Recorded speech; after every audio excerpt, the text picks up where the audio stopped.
Okay, what's going on, everybody? It's your boy Rats Rada. Welcome back to the Next Level Fear Show. We're going to be finishing up on this image here. It's looking, it's looking pretty good, man. If I may say myself.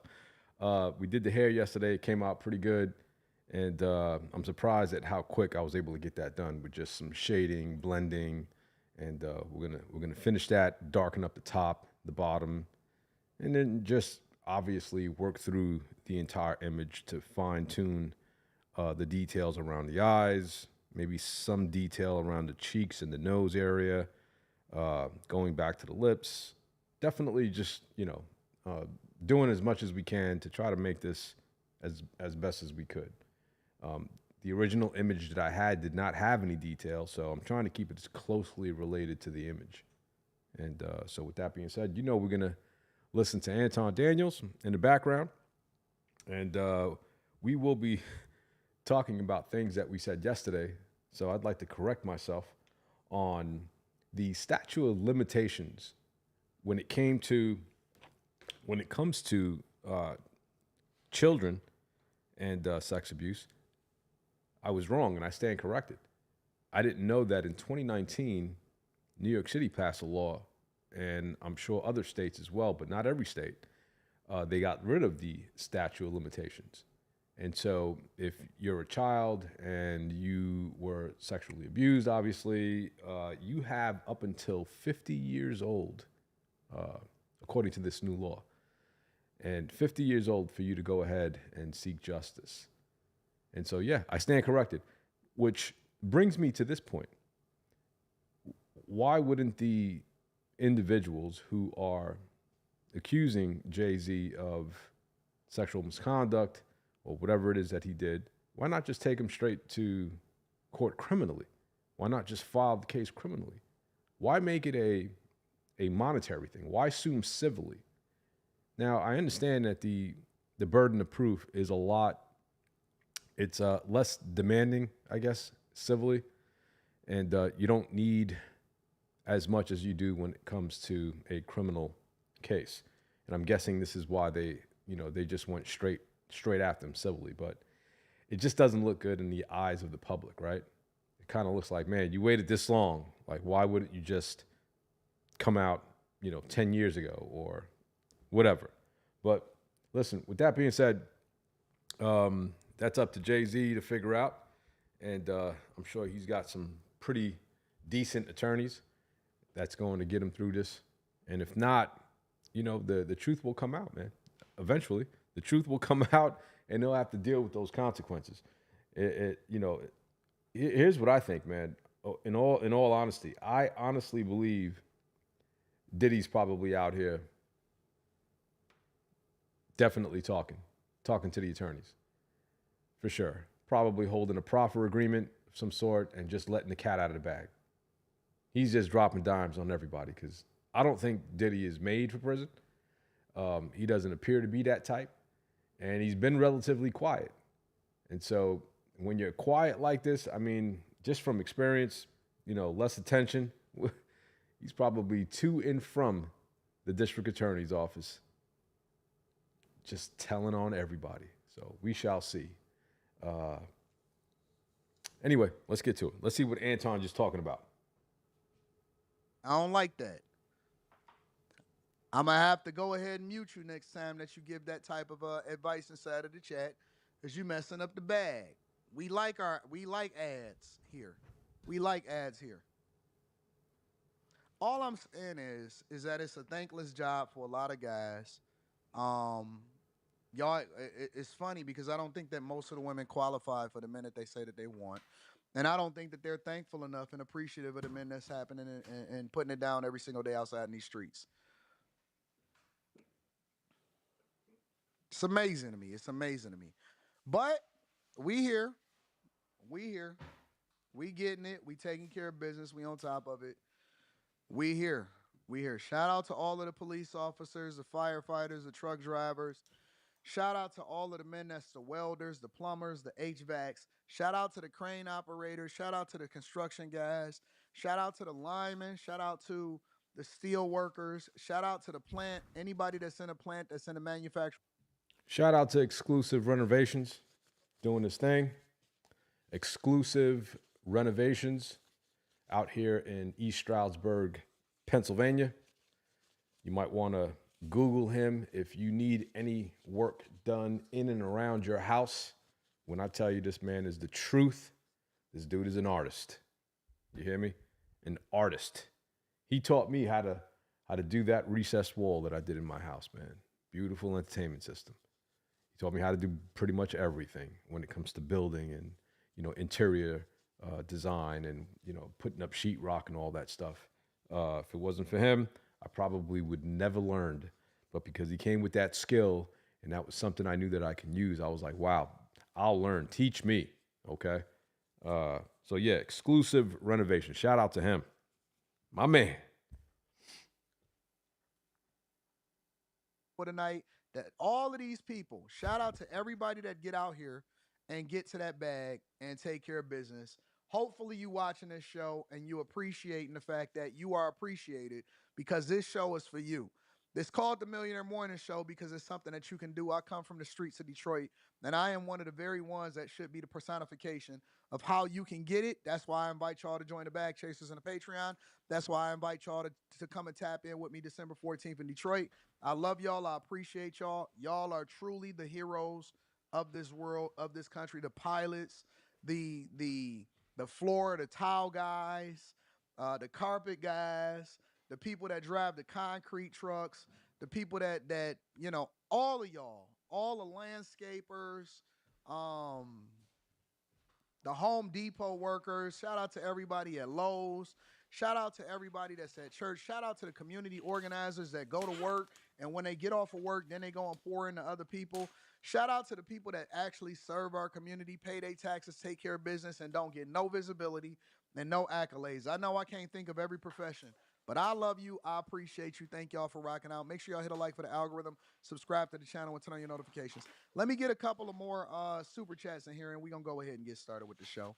Shout out to all of the guys out there getting it. I just want to let y'all know I appreciate y'all. Ashley, shout out to you, says, good morning, Fave. Good morning to you, Ash. I must say last night panel was wild. I couldn't wait to tell you, Punkin, you held it together well because that girl Ro was so ignorant. I tried. I woke up this morning and said, I'm going to be a better person today than I was yesterday. Morning, Anton, sir. Don't forget the ginger tea. I got y'all. Catching up about 10 minutes behind in the live. I like to play a game of chess, maybe at a meetup. I play current 10-5 format. Okay. On Lichess and chess.com. All right, I see you. Did you see Yada on Harley Initiated acting like he won the last debate? Nah, Anton cooked you Gordon Ramsay style. I watched a little bit of it. I was talking to my guys on Harley Initiated. They was asking me what I thought about them in the matchup in the debate prior to. And I watched a little bit of it before I jumped on the Q stream. Shout out to them guys. I have nothing but love for them. I don't have anything negative to say about them whatsoever. I'm gonna try to turn a new leaf going into New Year. Even the people that I disagree with, let me say this, even the people that I disagree with, I don't care if it's Roland Martin, I don't care if it's Umar Johnson. I haven't said the prayer yet because we haven't started Quickest yet. I don't care if it's Roland Martin, Umar Johnson, or whatever. I don't care if it's Charlemagne. I don't care if it's Biden. Even if I disagree with you, I'm going to fundamentally disagree with you on the point that you stand on. I'm not going to, let me not say not. I'm going to focus on never having a personal attack. I'm never going to have a personal attack. Shout out to Yada. Shout out to Cooley. I don't care what people, even if people come at me, I'm just going to keep it 100% on the arc. That's my goal. My goal for next year is to 100% dedicate myself to upholding, exalting, and embracing people, hold them accountable off of their talking points, hold them accountable off of the things they present, and leave it on the flow and come back to them on some real I still love you type tip. I can't say that I'm gonna be perfect on it. I can't say that it's actually gonna work, but I'm gonna try my hardest. I'm gonna put everything I have into separating the person from the perspective, and I'm going to focus on uplifting people. My goal next year is to hopefully, I pray to God, is to hopefully figure out where I can find the good in every single person. Don't mean that I'm going to agree with you, but I'm going to focus on trying to find the good in every person. That's my goal. And y'all, and I'm looking for y'all to hold me accountable on that. I know I'm gonna fall on sometimes. I know I'm gonna make some mistakes. I know that I'm going to be off, and I might even crash out a few times because I'm an emotional person and I'm passionate about what I stand on. But I don't. I want everybody to win. I want everybody to turn their life over to God. I want everybody to be saved. I want everybody to go to heaven. I want everybody to be a saint. I want this world to be awesome. All right. That's my goal. That's my goal. Let me read a few more super chats. Shout out to them. Shout out to them boys on Hardly Initiated. I know they just trying to get their money up. I feel them. 90% of women are like the brick lady. I don't believe that. I believe that most women have it in them to be better than they are. Miss Crow T. Shetty says, thank you. I thank you for the super sticker, Miss Crow T. Shetty. Brick lady last night, I'm a PhD in rage quits. Well, we gonna pray for that lady because I think that she can get her life together. Shout out to my fellow utility locator. Shout out to the utility locator from Green Monsters. Wyatt says, damn, now I have to go look at last night's show. It was wild. It was wild. Buckle up, Buttercup. Please pray for my Cowboys. Laziness white last night is why I get up at 3 a.m. to watch here in London, building my empire brick by brick. Shout out to the Cowboys. Appreciate you, Anton. I appreciate you too, Latrell. Rico Champion said, yo, last night's show was rough. I thought you were going to rage quit on your own panel like 5 times. Please put tariffs on the hyenas mics. How they steamroll the whole conversation is crazy. We going to get them together. Special thanks to you, AD, for highlighting it today. Brother worked all day. Last night came home, cooked for my family, and still put in work for the corporate meetings for next day. Peace and love to all. Peace and love to all. Shout out to you. Appreciate you for the super chat. SRT Zoe says you should have debated Dr. Umar because I like both of y'all, and both of y'all can make a good point.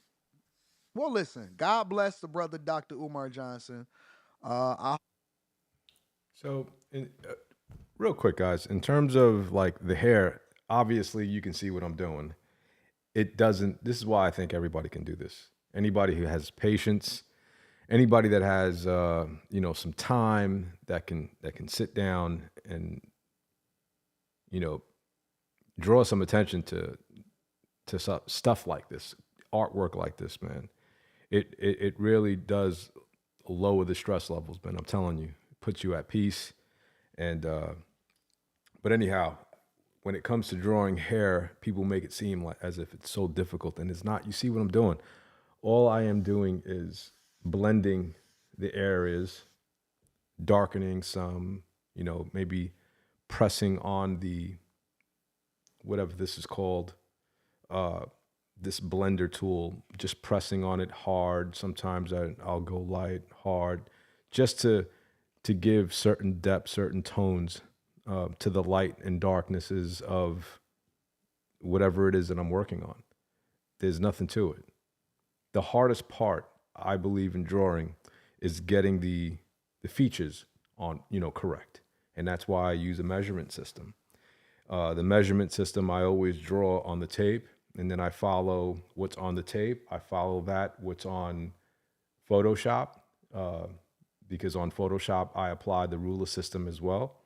And so when I'm trying to figure out, where the iris or where the eye or the corner of the eye is located, I'll go from the left to the top, the left side to the top side. Okay, it's at 7 1/4 going downward and 6 3/4 going across. And that's where I'll start the eye. And that's how I get these things to look somewhat exact. It's not going to be 100% perfect, but it's close, okay? Especially if you take your time and you relax, you're not in a rush. You could always come back to it, right? That's all it is, man. Just shading, blending. That's it. I don't know if that helps, but sometimes I gotta, interrupt because I just can't allow someone else's stream to play and not be able to say anything because I guess they can send a copyright strike or whatever. I don't know. walking his dog on Chestnut and Elizabeth, and he was approached by 3 male suspects. Those suspects also got out of a dark-colored sedan, and one of them was armed. They took the man's belongings and drove off in the sedan, but this time the victim was not hurt. Right now, Chicago police have not said if those 2 robberies from last night are connected, but we know no one has been arrested. Well, listen, y'all can't depend on the police officers or the police department to protect you. They are there to respond. They're not necessarily there to prevent. We also know that Shot Spotter was removed from Chicago, so it's very very difficult for y'all to be able to protect yourselves. But I don't know what the gun laws are in Chicago, but if you can get your CPL, your concealed pistols license, conceal and carry legally, and don't get caught slipping because they don't care anything about you. They don't care about your stuff. They don't care about your dog. They don't care about your cars. They will carjack you, rob you, and keep it moving and act like they never seen you. They will forget you tomorrow and won't be thinking twice about you. All right. So in addition to that, on quick hits, insurance companies are pivoting and changing course on how much anesthesia that they will be administering to you, or whether or not they would cut off the anesthesia during a surgery. Check it out. An about-face tonight from Anthem Blue Cross Blue Shield, reversing its plan to put time limits on anesthesia care in 3 states. An idea blasted by doctors. I would love to have a one-on-one talk with the person that thought this was a good idea. And policymakers. I think the outpouring of concern that I heard from my constituents was just shock. Connecticut Comptroller Sean Scanlon runs the largest healthcare plan in the state. It's not in the best interest of the patient to cut off their coverage for anesthesia in the middle of a surgery just because it's reached some arbitrary time limit. New York Governor Kathy Hochul called it outrageous. Dr. Gregory Levitin is a vascular birthmark surgeon. Is this even workable in All surgery? right, what is it? A vascular birthmark surgeon? Is that what she said? Yes, sir. The vascular birthmark surgeon. Is What is this a even vascular workable birthmark surgeon? in surgery? I don't see how this could be applied across the board. Anesthesiologists do not control the amount of time that is spent under anesthesia. A surgeon who is well trained has a protocol or step-by-step process for performing a surgery. It's not something that's time dependent, but it's technically dependent. In announcing the reversal, Anthem cited what it called widespread misinformation and said it never was and never will be the policy of Anthem Blue Cross Blue Shield not to pay for medically necessary anesthesia services. Relief for patients, doctors, and policymakers tonight. Ann Thompson, NBC News. A lot of people are attributing this specifically to CEOs of these companies being targeted, it looks like. I've even heard of CEOs' faces from them being removed from LinkedIn, from their being removed from org charts and things like that for their safety. I don't agree with the possibility in those 3 states of you being able to limit the amount of anesthesia that's being administered. Yeah, that's crazy. But I think that there's a broader conversation that should be had that's not being had. A lot of people are so emotional and outraged about certain things, and it's easy to get your talking points off of TikTok and things like that. But we're not really having the fundamental conversations. And in this live stream today, we're gonna go over. I know Joy Reid had a lot to say about the United Healthcare and the healthcare industry, and then tried to tie it back to Donald Trump. I don't know how she did that. I haven't even watched the video yet, but I'm definitely gonna review it today for y'all, and we're gonna get to that point. But I think that there's a deeper conversation that needs to be had that's not being had. It's not being had at all. And what I mean by that is the cost of healthcare. What is driving up the cost of healthcare? How they bill and how they make up for people that don't pay their healthcare bills when they go to the hospital or they go to an emergency. So basically that then becomes an added cost that's passed over to the consumer or the healthcare providers. How healthcare can ruin your life if you don't pay a healthcare bill. All of those different things, really the cost of these things, and prescription medication and all of those things, right? Research and development. Everything is interconnected, and I don't think that it's a big enough conversation that's being had. I think we just like to make circular arguments and try to find a villain instead of looking at what the pillar is that's causing all of these things to have a domino effect of how things is actually affecting your life.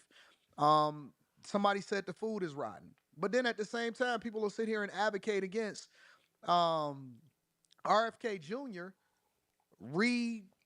readdressing what the FDA is putting inside of our food. We don't go all the way back to the inception. Should we even be in a position of where we're getting as sick as we are? I just looked at a video and I was thinking about making it a part of Quick Hits where 91 people that were a part of the World Trade Center thing that wound up surviving it, over 91 people now got breast cancer from it. Yeah. You see what I'm saying? The stand. That's clean. No, it's dirty. As in like Dirty Dom? No, I'm aware of what your nickname is, Dom. The customization is clean. Check this out.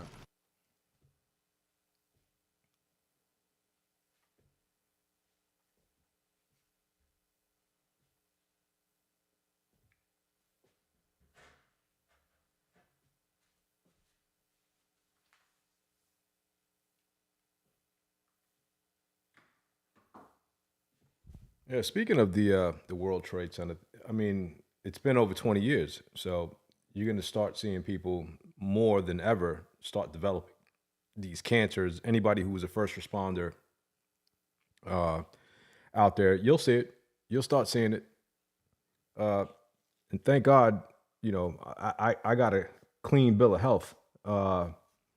Thank God, because I know a lot of guys that don't, man. And I was at the Staten Island landfill for over 6 months. Easy. And that's just the landfill, not including the morgue, the site. It's crazy. And the masks that we had, I mean, we weren't protected at all. What they were giving us back then was it was nonsense. Guys were taking off their mask. I was one of them. I was just taking off my mask because it was too uncomfortable, couldn't breathe right. It was just a mess. And for me not to have anything going on in my life at this point, at 52, that's a blessing. Fund.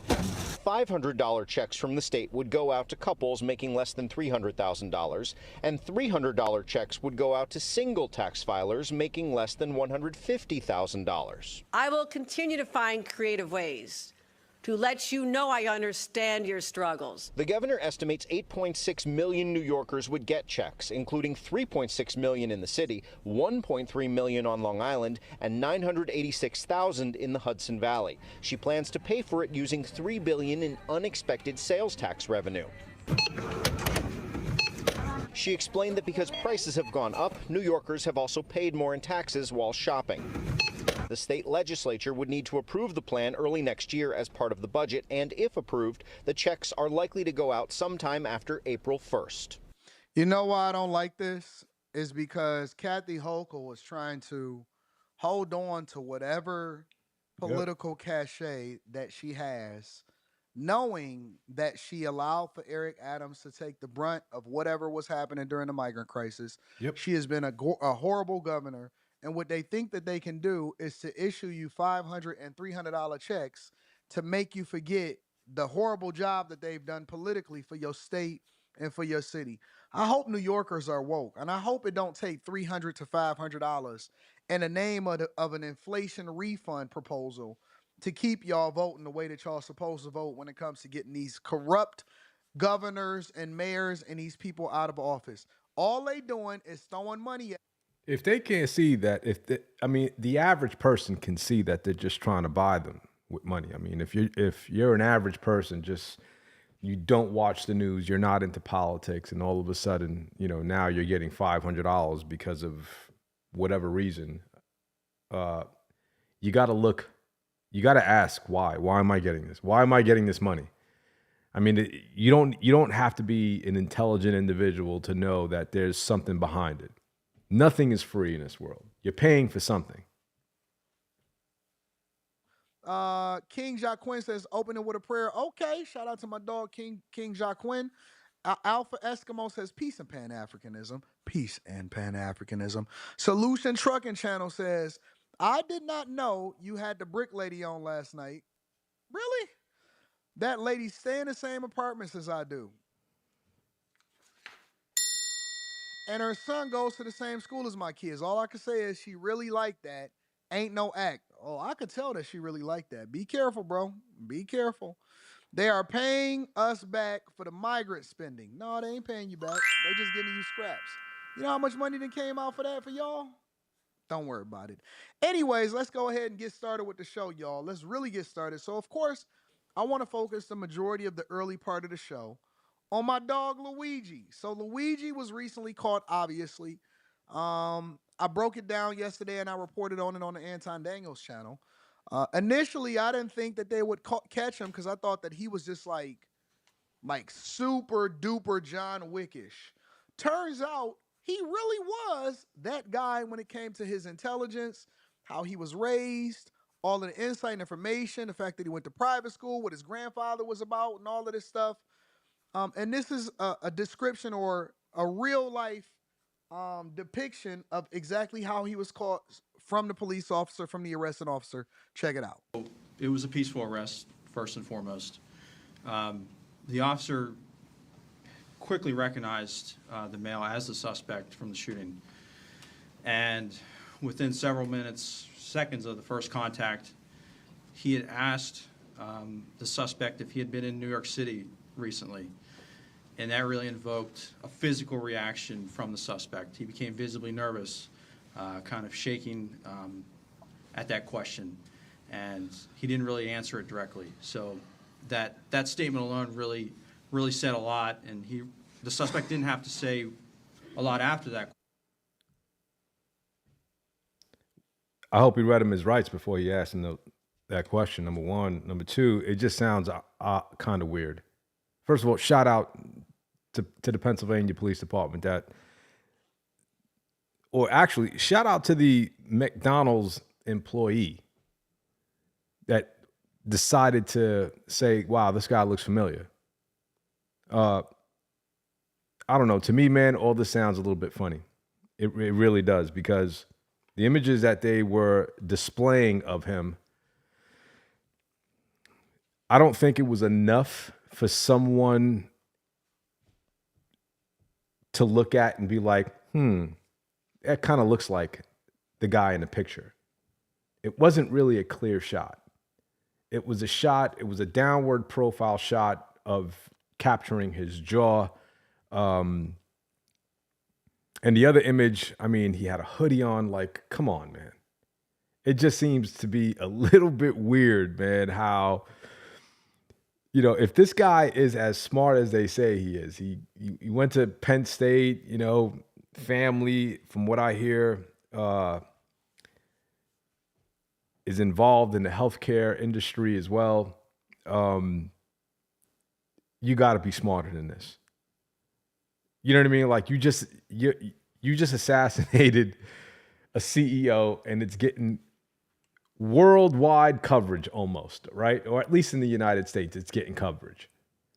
And you decide that you're hungry, you're going to go to a McDonald's, and you're going to wear the same exact or the same clothing. You know what I mean? The same clothing. You're not going to cut your hair. You're not going to, like, if you were wearing a hoodie, obviously, like, why would you still be wearing a hoodie? Like, why would you want to look like yourself at all? It doesn't make sense. Thank God criminals are just stupid. Thank God. He's book smart, but man, he has no common sense. Thank God, because this is how they get caught. They're dumb. And that's even if it's him. Because it's kind of like, I don't know. I don't want to be a conspiracy theorist, but I just don't see it. I don't see how someone from a McDonald's in Pennsylvania says, this guy looks like the image in a photo of New York City. I don't know. It's just weird to me, man. Question to show that, he was very nervous at that point. We knew that was our guy, but he was very cooperative with us. Didn't really give us too many issues. How did you know this was your guy just because he was nervous? Like, how would you know that? And apparently he had a firearm on him. Like, how does that even make any sense?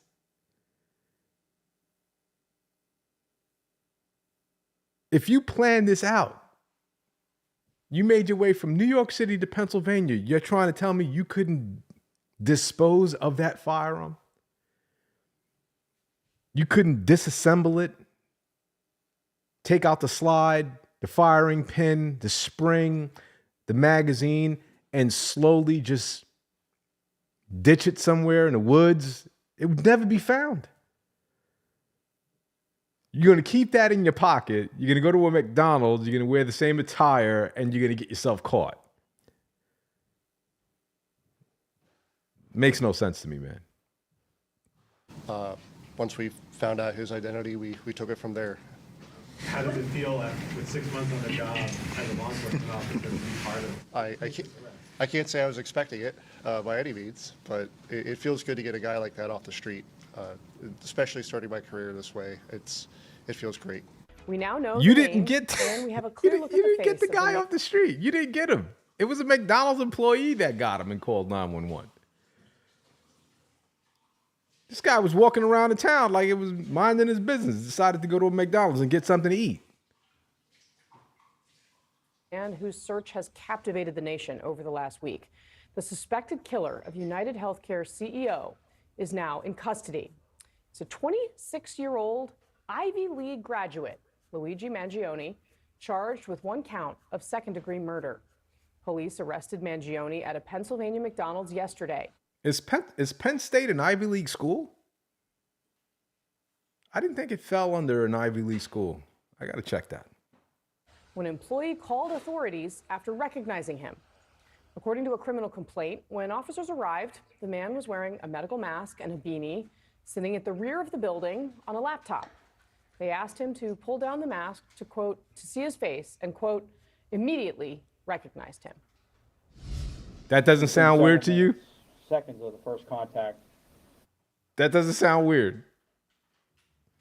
A guy who just assassinated the CEO of a major healthcare network, right? That doesn't sound weird that he's sitting behind the building on a laptop with a mask.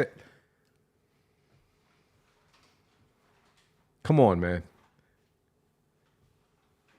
Either this guy is so smart that he's stupid, or this is what they want us to believe. He had asked the suspect if he had been in New York City recently, and that really invoked a physical reaction from the suspect. He became visibly nervous, kind of shaking. Kind of shaking there. Mangione had key evidence on him when he was arrested. Police found a black 3D printed pistol with a loaded Glock magazine and a 3D printed black silencer in his backpack. And they recovered a fake New Jersey ID. The fake ID matched the ID that was used to check into the New York City hostel before the shooting, according to the New York Police Commissioner. Authorities say they also found a handwritten document that speaks to his, quote, motivation and mindset. NBC News obtained this video showing Mangione arriving in court yesterday. Mangione's family responding to the news in a statement, quote, our family is shocked and devastated by Luigi's arrest. We offer our prayers to the family of Brian Thompson, and we ask people to pray for all involved. Apparently his family was a family of means. So the family's already sending their kid to jail. That's the statement from the family. We're shocked and we're offering our prayers to the family. So you're already convicting your son. This is an Ivy League student. There's no questions. Like, you're not going to be outraged by this. You're not going to be like, wait a second, this is crazy. You're just going to be like, we're sorry for the family. We can't believe about. Come on, man. Come on. They think you're stupid. The government thinks you're stupid, man. And he had considerable resources, and we're going to get into that a little bit later on in the show. But it's got to be disappointing. It's got to be very, very disappointing as a family, as a father, as a mother. I'm not buying to it. put this level of resources into somebody and then they go off and create a manifesto and get so upset at an industry for whatever reason, and then they go off and they do something like this, only to be gone forever. You put a considerable amount of resources into this person. And so that's why a lot of times I tell people that they need to pray for character, because all of the people that's sitting here saying, oh man, free him, or I've seen people starting to sell t-shirts with his face on it and stuff like that, and they're profiting off of it and all of that. Guess what? 2 weeks from now, he won't even matter. Yep. We'll be on to the next story. I can tell you, as a person that has been doing this show for close to 4 years, that 2 weeks from now, all of the people that you got applause from and everybody that was supporting you and they were selling t-shirts, nobody is going to remember your name. Nobody is going to care. Correct. They just going to remember you as the guy that crashed out. Guess what? There will be a new CEO. There will be more rich people. And the industry will go on. And nobody will remember you, because we are in a cycle of information and stuff is going to come out tomorrow and the next day and the next day. And then if it ain't Jay-Z, it's going to be Diddy. If it ain't Diddy, it's going to be somebody else. It's going to be somebody else that crashed out. Assassination attempt on the president of the United States of America. 2 to 3 weeks from now, nobody will remember your name. They won't even care. Correct. We will be doing a whole nother story, laughing, playing, crying, cracking jokes on something else. And your family put everything that they had into you, and you decided that you wanted to crash out as a result of it. We can sit here and go off of all of the conspiracy theories and whether it was really him or not. Guess what? You're going to be in jail for the rest of your life. You will never see the light of day. And everything that you had, every privilege that you had in this lifetime, all of the great things that your parents afforded you and all of the education that they put into you, it only took 1 second, one indoctrination, one situation, one piece of influence that just completely ruined your entire life. And that's unfortunate.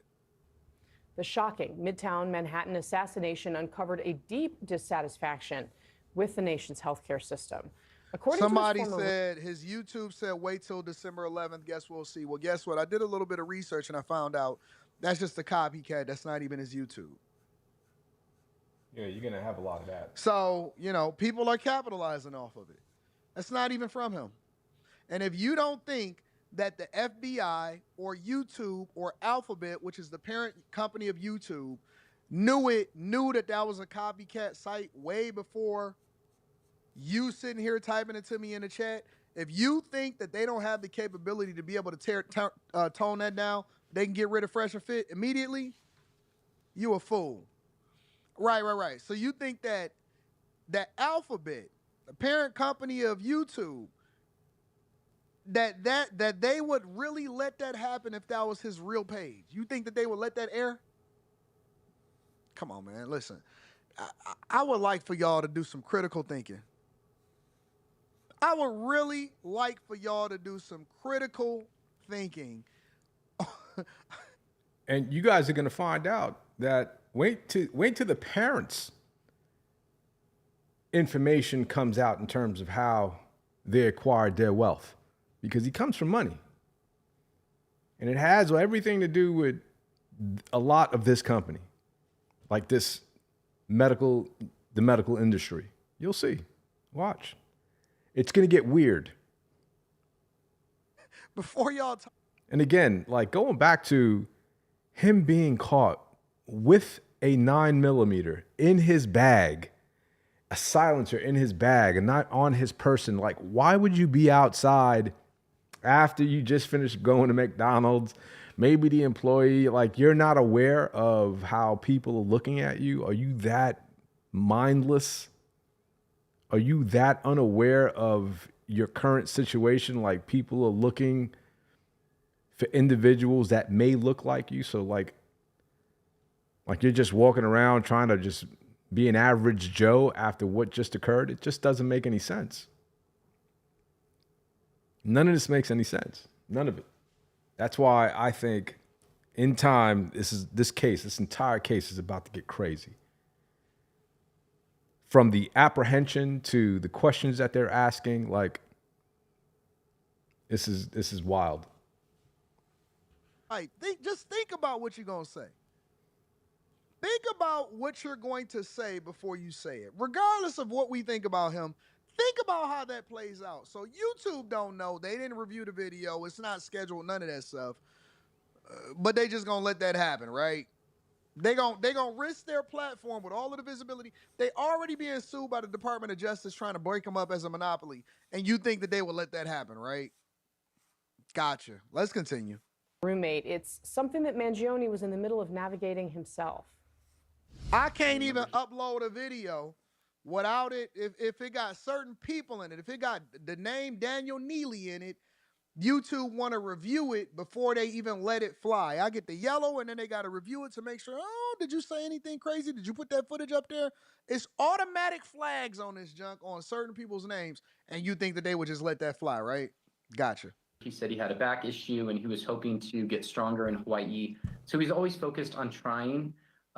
When he first came, he went on a surf lesson with other members, and unfortunately, just a basic surf lesson, he was in bed for about a week. I know he was really focused on being strong and healthy, but it also weighed on him that he knew that there was an impending surgery. I knew he was going to have a surgery, so... Let me rewind this. They found all of his classmates, all of his former roommates. Yeah. That quick. I remember he said he had a back issue and he was hoping to get stronger in Hawaii. So he's always focused on trying. When he first came, he went on a surf lesson with other members, and unfortunately, just a basic surf lesson, he was in bed for about a week. I know he was really focused on being strong and healthy, but it also weighed on him that he knew that there was an impending surgery. I knew he was going to have a surgery, so earlier this year, I checked in with him. He confirmed that he had surgery, and he sent me the x-rays. It looked heinous. So how do they already have like an interview set up with one of his boys telling his whole life story? Like, how do they already have that set up? It hasn't even been 24 hours yet since he's been apprehended, and they already have one.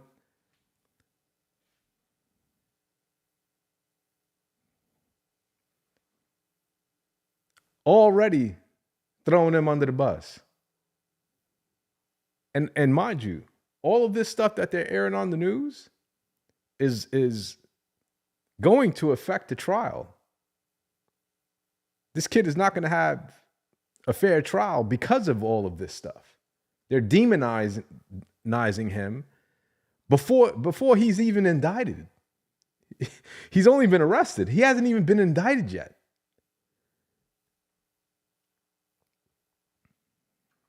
With just giant screws going into his spine. All right, Joe. So, he was mad, allegedly, according to his former roommate. He was mad because of the healthcare services that he had received. And I'm just putting the pieces together based off of what's being communicated and what's being corroborated by all of the people. So he was pissed because he didn't like the fact that his healthcare services wasn't adequate according to whatever it is that his standards were. And so he got pissed about that. No. Joining us now is former supervisory FBI Special Agent Scott Duffy. Scott, good morning to you. Thank you so much for being here. I think one of the things that people are really focused on and talking about this morning is the background of this young man. He came from a very privileged family, it seemed, in the Baltimore area. Anything CNN or any other news channel has to say, take it with a grain of salt. Take it with a grain of salt. Honestly, man, these people, they lie every single day about everything. Everything they say, it's all a lie, as far as I'm concerned. You got to take that shit with a grain of salt. They're just trying to sell papers. They're trying to make themselves relevant again because no one's watching their broadcast. Everybody's tuning into, podcasts and getting their information from people who are doing real journalistic type work, doing real research. A prominent family. His grandfather had owned a country club and a nursing home and some other things. He went to a private school that cost a lot of money. He goes on to the Ivy League. He's the valedictorian in 2016. What do you understand when you think about the profile here? I mean, the one, of course, thing that stands out is that he seems to have broken contact with his family about 6 months or so ago, although the timeline, of course, still being nailed down by authorities. How do you understand why this young man may have done this? Yeah, good morning, Casey, and thank you for having me on the show. The motive with regards to the why and the planning, et cetera, all that will lend itself as this kind of goes through the prosecution.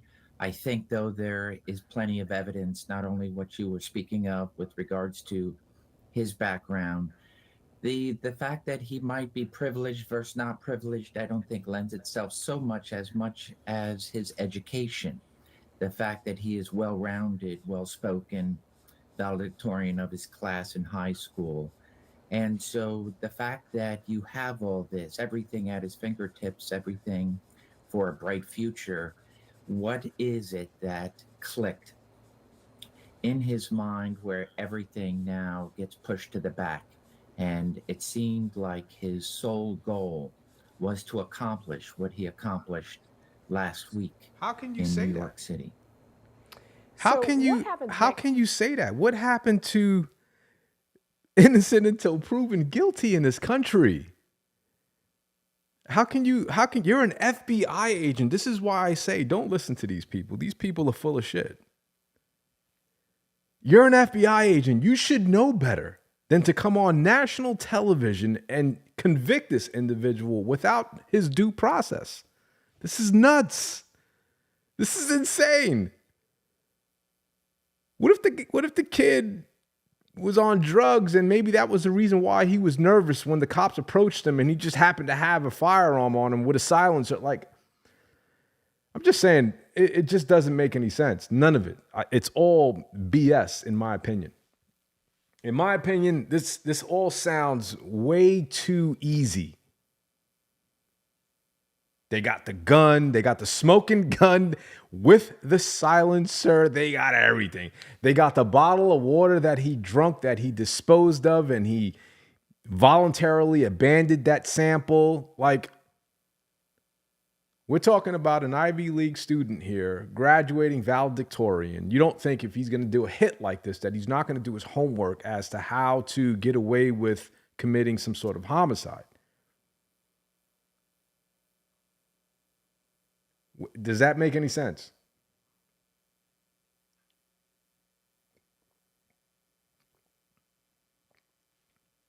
Doesn't make sense to me, man.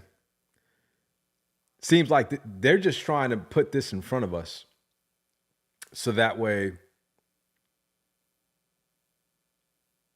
I don't know. To me, this just all seems like a movie.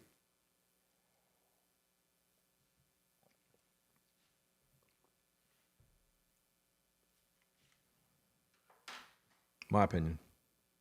Here, in terms of the investigation, the trial, obviously this charge has already been made, and it seems they're very clearly confident that they've got their guy. What else still needs to be nailed down? Yeah, so New York City is resting a little bit with regards to spending countless hours, probably no sleep for many of these detectives, because they needed a name and they needed a location in order to arrest him. So that was accomplished yesterday, at least in the mind of New York, with regards to they believe they have. My muse on the chat, always checking up on me, making sure that my lighting and my audio is great. You'll forever be my muse, baby. Thank you. Sufficient evidence to tie the individual at the McDonald's in Altoona. Even though it's just us. But thank you anyway. To the scene for the shooting of Brian Thompson. In my world, this is where we say now the work begins. It is a tremendous amount of work with all the different units in the police department and, of course, all their law enforcement partners. You have your bosses that are constantly at your desk, probably saying, what do you know, and what can you give me? Now it's the prosecutors. Now it's the evidence. It is tying Luigi Mangione to the crime scene, to unmask that individual, to put that gun that was recovered at the McDonald's to the very gun that shot those bullets into Brian, and being able to ensure there's no gap between This guy doesn't even sound like the individual when he arrived in New a York, real FBI all the agent. days. Apparently, this guy's a real FBI agent, and he just said bullets. Like, no one refers in law enforcement to bullets. It's rounds, cartridges. You know what I mean? Like, no one is using civilian terminology to describe ammunition. This is just crazy. And I'm far removed. I've been retired for 10 years. Far removed. That's why I didn't know that New York City instituted or implemented the, I just had a brain fart. The whole Diddy thing, the statute of limitation. Unbelievable. The statute of limitations. I didn't know that in 2019 they reversed it basically. So, but this guy here, he sounds like an average person. Doesn't sound like an FBI agent. Very soft-spoken too. Leading up to the shooting, and then of course the 5+ days that he was on the run. And Put some being bass in able your voice, to- man. For law enforcement to go through each and every spot, location, anywhere that he might have stopped other than that McDonald's. So now they have those 5 days of gap to fill in and ensure that all the evidence speaks for itself. How big of a mistake, sir, for this person, for Luigi Mangione, was not getting rid of the gun in his possession? That detail seems to be a little bit surprising. Obviously, NYPD detectives had been saying they were looking for it in Central Park, for example. Yeah. Yeah, they had These- dive these teams and are- everything going These on. are the questions in my mind and in all of society where, so now this has been on the news day and night, and law enforcement has been looking to put a name to a face. And then for this individual, not only, think about it, what we have, most of our photos are of him with. Does that look like a 3D printer? Firearm to you?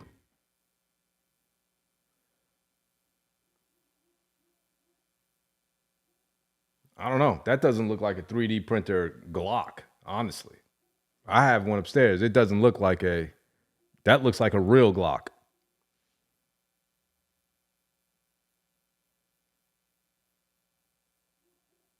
Like you could actually see the shine off the back of the barrel. I'm sorry, the slide. You could actually see the shine from the metal.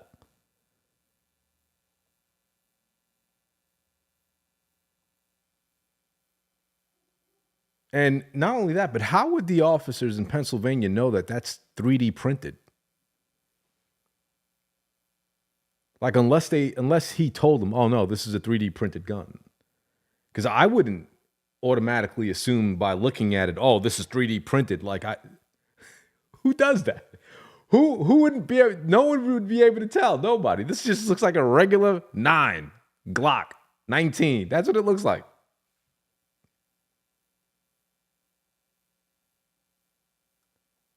Suspect found with 3D printed pistol. And they're showing a picture of it right here. I don't know, bro. Back in the day when I was investigating crimes, none of this got out to the public the way it does today. None of this stuff. Like I understand this is a high profile case and people want to see, they want to show it, right? But are they showing it to make you believe, oh, this case is a done deal. We got the shooter. That's it. It's all said and done. Like we never did that. Especially if it was like a high profile case. We're not showing evidence to the public. Possible evidence to the public. It doesn't make sense. I'm not a lawyer, but Doesn't this go against guidelines when you're in a court of law? Does this taint the evidence? Like, what if it's not the gun? When they test it and they shoot it into the barrel of water and the ballistics do not match, then what? Like, are you opening yourself up for a can of worms later on in trial? That's why I'm saying, like, none of this makes sense.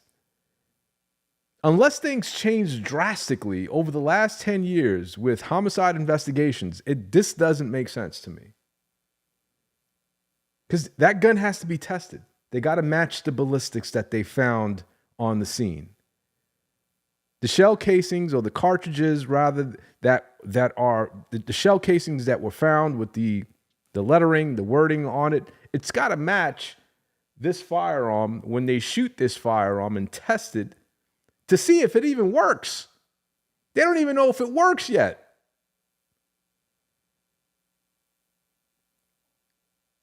But according to CNN will make you believe that this is the gun and this is the gun he used to murder the CEO. That's wild.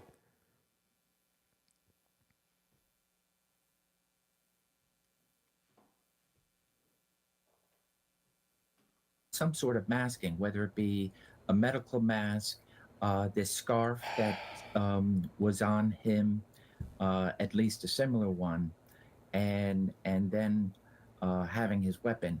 I think the key here is astute law enforcement, a fantastic call into 911 by whoever it was at the McDonald's, and then ultimately, I think what nailed it was the fact that he used the very New Jersey. I got you. I get it. This guy's very, very, very slow to talk. Yeah. Obviously, we knew he had no future in content creation because this guy is very slow and long-winded. Right. Anyways, as a person from Detroit, I took this a little bit differently, right? I look at it and I say, ain't that crazy? Because everybody else is all consumed with the fact that, oh my God, I can't believe it. He grew up in an Ivy League household and all of this other type of stuff. I don't look at it like that. I look at it completely different. And the way that I see it, I say, man, I can't believe that this guy, the way that they was able to get his photo was because he was flirting with a chick and he decided to pull his mask down. Exactly. He was flirting with. I can't It doesn't go make that- sense. That the only photo that they initially had from all of his interactions of going back and forth from New York for the 10 days that led up to him in New York, for the 5 days that they was on a manhunt for him, the only mess up that he had was that the dude he pulled down his mask in order to flirt with a girl. And that's what got you caught up, big dog. That's what got you castrated. It also tells you that just because you have resources does not automatically mean that you are going to be straight.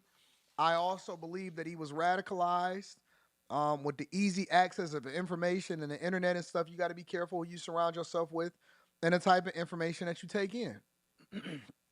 I believe that people get radicalized every day. And don't tell me that they don't get radicalized because I see it happening on the internet. Y'all know the channels. Y'all know the people. You go down that path, you go down that rabbit hole, and then all of a sudden, bam. Next thing you know, you an incel. Bam. Next thing you know, you one of them women that think that all men is bad and you want to destroy all men. Bam. Then you become a Cynthia G follower. Bam.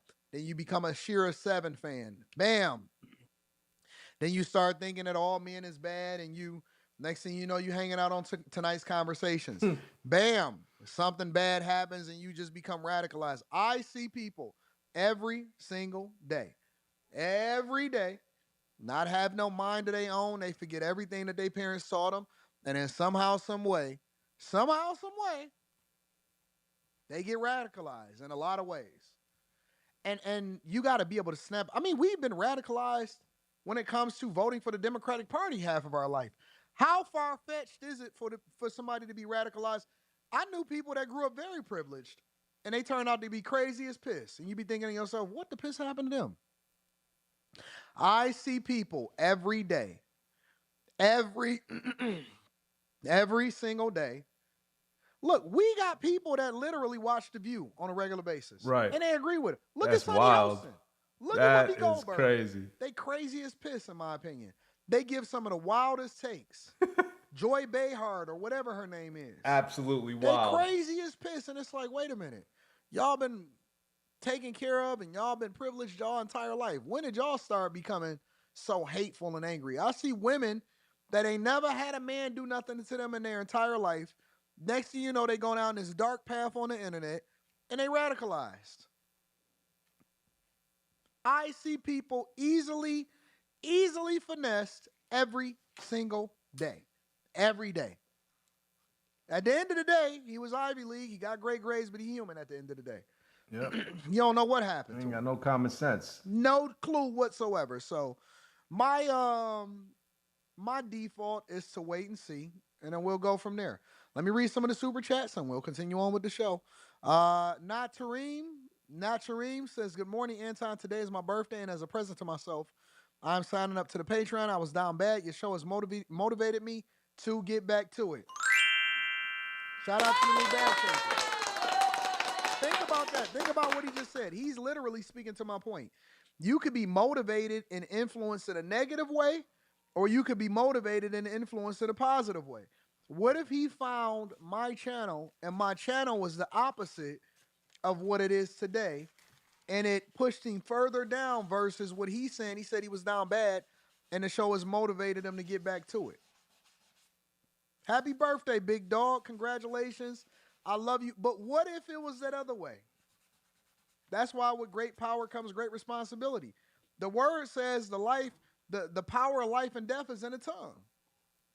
I disagree with you, says Levite Apparel.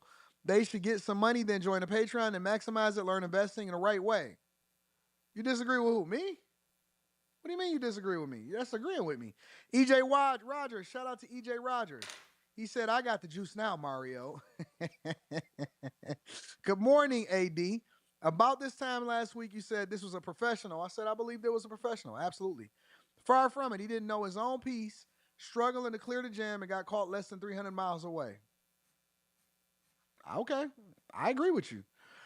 Jerry, my girl Jerry from last night, says this man comes from wealth and he could have easily gotten private insurance. The motive doesn't make any sense at all. I don't buy this BS story. Yep. Don't Jerry, buy all it. y'all was crazy last night, all right? Tell me how I did life. I'm sorry. Tell me, how did I life? Shout out to my dog, Keyshawn. I appreciate you. Mika says McDonald's worker was on point. I hope McDonald's better get that money, that whatever the money was, whatever the reward is, they need to pay the McDonald's worker. Jerry says, I don't know if this has MK Ultra all over it. Hashtag, oh God, Jerry. See, Anton Daniels ain't believing in the bullshit, but when you guys start reading up on MK Ultra, if you haven't done so already, you'll see what I'm talking about. It fits. It fits. And MK Ultra was a real thing. Google it. You'll see. Jerry, don't do this to me, Jerry. Jerry, don't you do it to me. Anyways, make sure y'all hit a like for the algorithm, subscribe to the channel, and turn on your notifications. Let's continue on with this story. So one of the things that I was paying attention to is that all of his classmates are starting to come out to the front of the congregation and tell you all about him. Let's spend some time on it. But first, let's deep dive a little bit more into the summary of his background. Overnight in New York, Luigi Mangione was charged with murder in the death of United Healthcare CEO Brian Thompson. It comes after a multi-day manhunt led police to Altoona, Pennsylvania, where Mangione was taken into custody. Authorities finding 3 pages of writings which say, in part, frankly, these parasites had it coming. A senior law enforcement official briefed on the investigation confirms to NBC News. The writings also include a line that says, I do apologize for any strife or traumas, but it had to be done, the official said. Now, more background on the suspect's past emerging. His family carving both financial and political footprints in Baltimore, where they own 2 country clubs. And his cousin, Nino Mangione, is a Republican state legislator. Thank you all for being here to celebrate Gilman's 100. That's why you got to, no, look, he done threw his whole family under the bus. His whole family got to catch L's now, and that whole name is tarnished forever. Because anybody that say, hey, I'm a Mangione. Hey, I'm a Mangione. You just wouldn't happen to be related to Luigi, huh? Ah. Look, have y'all ever seen that movie Butterfly Effect with Ashton Kutcher? What if his parents, Luigi, what if his parents had named him Mario? Is it a possibility that that one name change could have changed the trajectory of his whole life? If his mother had named him Mario instead of Luigi, what would his life have been today? It's Luigi. He probably felt like player number 2 his entire life. He probably was getting jokes and felt like a player number 2, regardless of the fact that he had everything going for him. He had the looks, he had the education, he had the family backing. He could have been anything he wanted to be. This guy could have probably been at some point president of the United States of America. But for some reason, his mama named him Luigi instead of Mario. Mario. And now he felt like player number 2 his entire life. That one thing just changed his life. We never know. You never know is all I'm saying. Hey, why not go down this whole path of conspiracy? Y'all doing it. Jerry told me it was MK Ultra. I think Eric D in there or somebody told me that it was Hell Hydra. Y'all told me it was Hydra that did it. Why can't it be a simple name change? Somebody told me it was Hell Hydra. And he forgot to bite his tooth in order to have the poison go off in the side of his system. Somebody said it was MK Ultra. Some people said it was Hell Hydra. Some people said it was Nancy Pelosi, old ass. I mean, old butt. Let me stop. I don't know. Who can say? Let's just go ahead and throw it all out there. Eric, I know it wasn't you. I just be messing with you. 116th Founders Day. Mangione attended the private all-boys Gilman School in Baltimore, where he was class valedictorian in 2016. Mangione was also Ivy League educated, the University of Pennsylvania confirming he earned a bachelor's degree and a master's in engineering. Investigators say they're doing a complete scrub of Mangione's online posts, including Goodreads, where he quoted this take of the Unabomber. When all other forms of communication fail, violence is necessary to survive. Mangione calling it interesting. And a post elsewhere. So did you catch that when they said that they're doing a complete scrub of his online profile in terms of, him writing things about the Unabomber and all that stuff? So they're going to wipe out everything. They're going to wipe out everything associated with this individual. So whoever tries to look him up, you're not going to be able to find anything. Why would you do that? Can't you use that as part of his motive? Wouldn't you be able to use the things that he's written in the past as part of his motive? Why scrub it from the internet? It's so that way you guys, people like you and I, can develop our own opinion as to who he is, who he really is.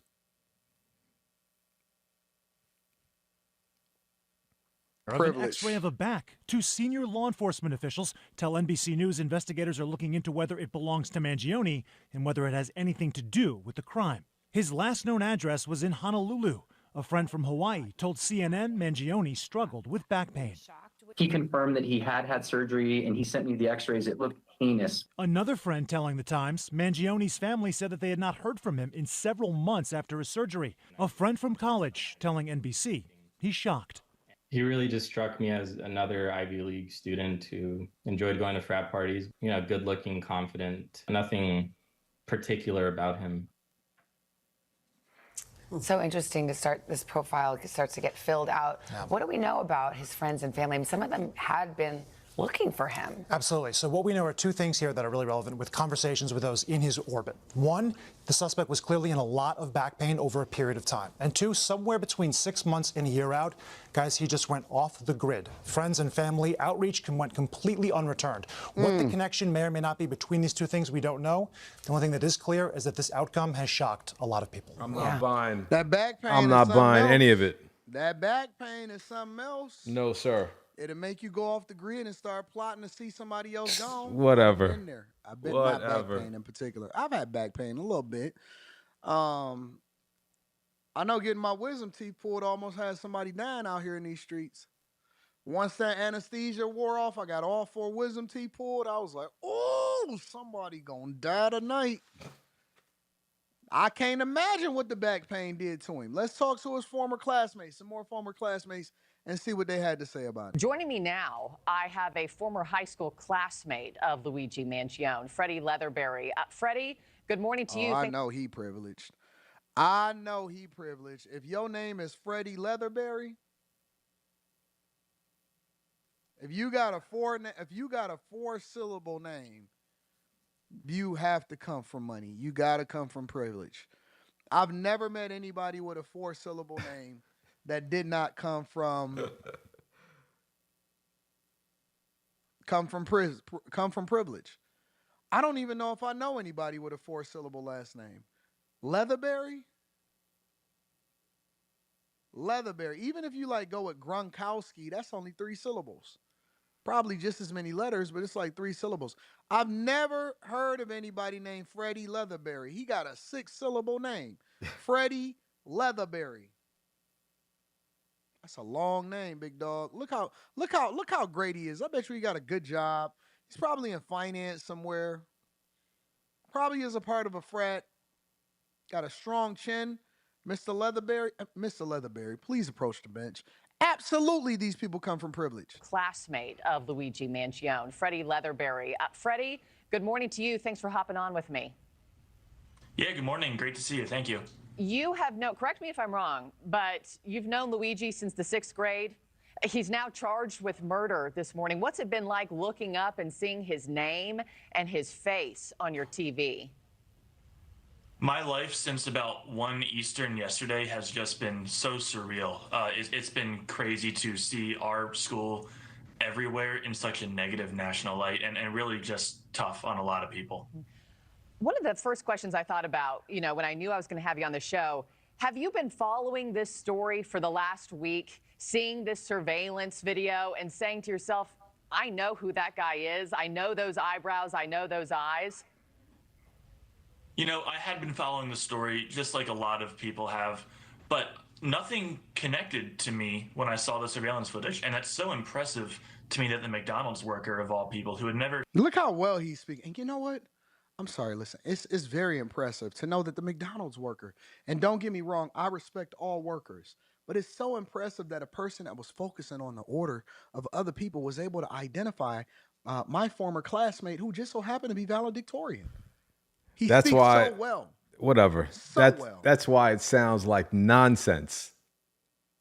All of this sounds like nonsense. It all sounds scripted.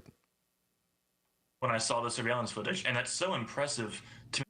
And not only that, but does this kid have any friends? It's like, is anyone going to come to his defense and be like, this is not the dude that I know that was in school, man. This guy was great. Like, not one person. So they're just going to go after everybody who hates him. That the McDonald's worker of all people who had never seen this person in his life picked him out of a crowd basically and said, I know that guy, he's the wanted guy. That to me is crazy, but I had never really drawn that connection. Now, after seeing the name applied and seeing the pictures again, I definitely do see that, though. Yeah, that McDonald's worker and witness putting to play the whole see something, say something phrase. The two of you went to a really small all-boys school. Were you friends back then? And what kind of person do you know him to be? We were friendly. We weren't in the same social circles, but quite friendly with each other. We shared a couple classes. All right, He so was you didn't know him. everything that you could want in a high school student. He was so driven and smart and athletic. You were a friendly, fan, bro. Sociable. You were basically a fan. It doesn't seem thinkable that this is the same person. Yeah, and he was high school class valedictorian, right? I mean, Ivy League grad, engineering degree. So there's nothing about him that you remember that says, okay, I can kind of see that. Nothing. No, and I don't remember him being political at all. You could just have a conversation with him, and you really couldn't pick out either direction which way he would lean politically. It just so goes against everything that I knew about Luigi. Thanks for watching. Okay, so but that being said, I have another theory. Since we just throwing out a whole, They don't want his political affiliation to come out, because if he aligns himself with the Democratic Party, the Democrats would lose their shit, because it would just be another one of their psychopaths going after these conservative businesses or corporations, and they would lose it. They would totally lose it. a lot of theories out there. I got another theory.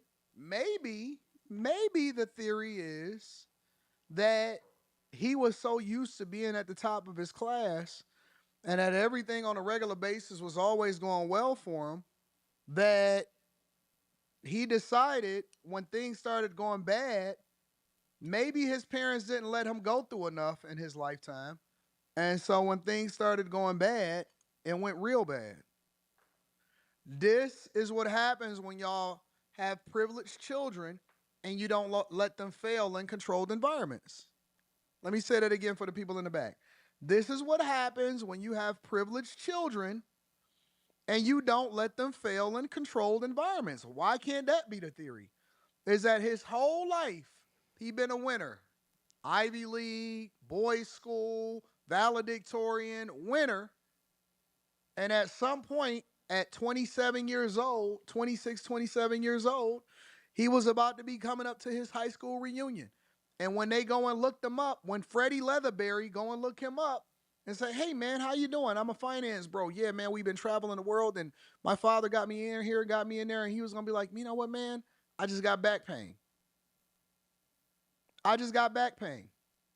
Thank you, love. I appreciate you. Thank you so much. So you destroy your entire life just because you have back pain. Listen, what if he was used to being a winner his entire life, and this year off or this 6 months off that he decided that he wanted to go and recover in Hawaii, that everything just went left for him, everything went negative for him because he was so privileged that he never really went through anything, and so it was easy for him to just take his problems out on everybody else and crash out.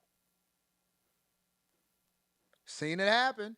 Not to this extent, but I seen it happen. I seen people be so concerned with what their future was going to be and how things was going for them that it was crash out season. See, y'all always think that it's going to be MK Ultra, some development program from the CIA that was developed the late 60s, 50s, 70s to get people to talk and to come up with some drugs that would weaken them, that would give them more confessions and all of this other stuff and whatever.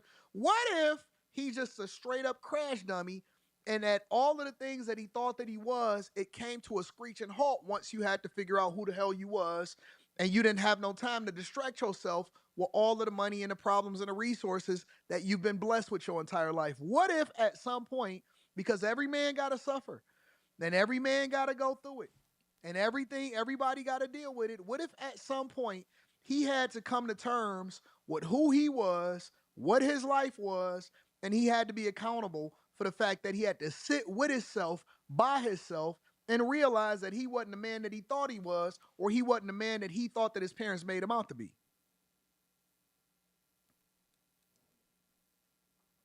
It's beautiful. No. That's a lot. That's very, how would I say it? That's the way civilians think. That's too easy. So this is, because his life is going down a drain, he will carefully organize this plot to go ahead and kill this one individual. This one guy who probably had nothing to do with his back surgery. Obviously, he could afford it. Like, what would be the motive for him to go ahead and kill this one individual then? He comes from money. The doctors, he wasn't the one who operated on his back. So if something happened to him during surgery, or maybe he was feeling like crap, like, It wasn't him. I don't understand the talking point here, man. I don't understand what type of motive you're trying to develop here. Like, you're saying that, you know, he lost control of his life, so he went out and picked this one CEO of a healthcare group to go ahead and assassinate him, to create a 3D printed gun, and which you got to have some sort of intelligence to be able to do that, but don't have the intelligence to get rid of it, dispose of it after the crime is committed. Like, I don't understand.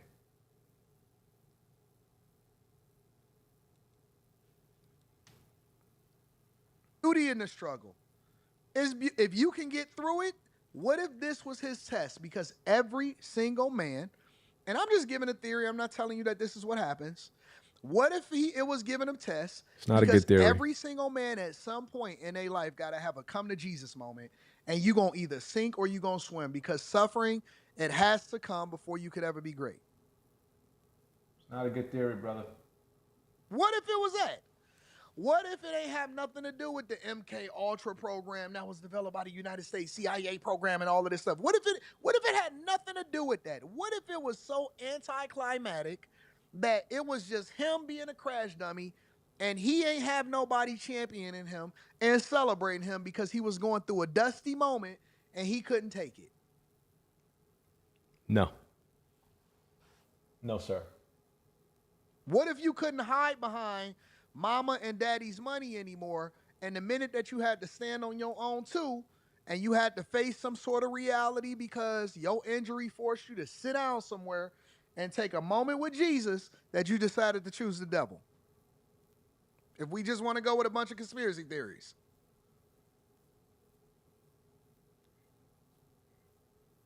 What if he was used to being a winner, and at that point he felt like a loser, and so he started going down this path to look to somebody to blame, and it just so happened to be these corporate American entities that your own parents are benefiting from.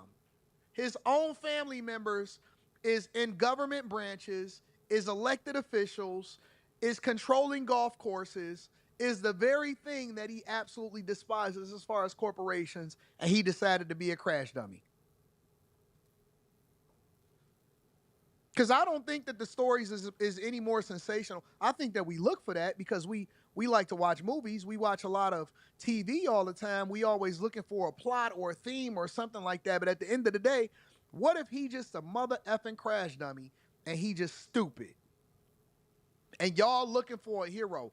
Y'all looking for somebody to stand up for you when it comes to these corporations and the healthcare coverage. And he come from the very thing of it. His whole family is the one that blessed him with it. What if he just absolutely, positively is a weak-minded man, but he never really went through the thing that took him to the place that he was supposed to be to develop him, the character? I tell y'all all the time, pray for character. Don't pray for money, pray for character. Don't pray for success, pray for character. Don't pray for greatness, pray for character. Because character is the thing that's going to keep you where your talent take you. And you may not be built for it. You may not be all for it.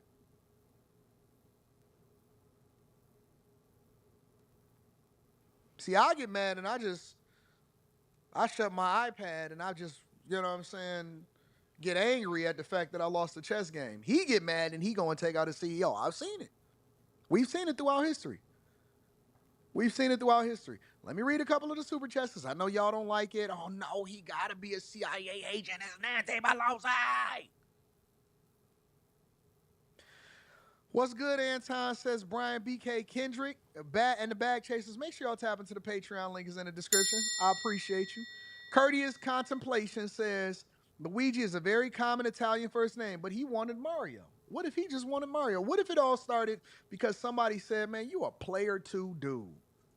All of that money, all of that education, your family going to be disappointed in you, Mario. Luigi, and I just set him off. High Tolerance says, what's the NBA Jam without a player 2? No. He's on fire.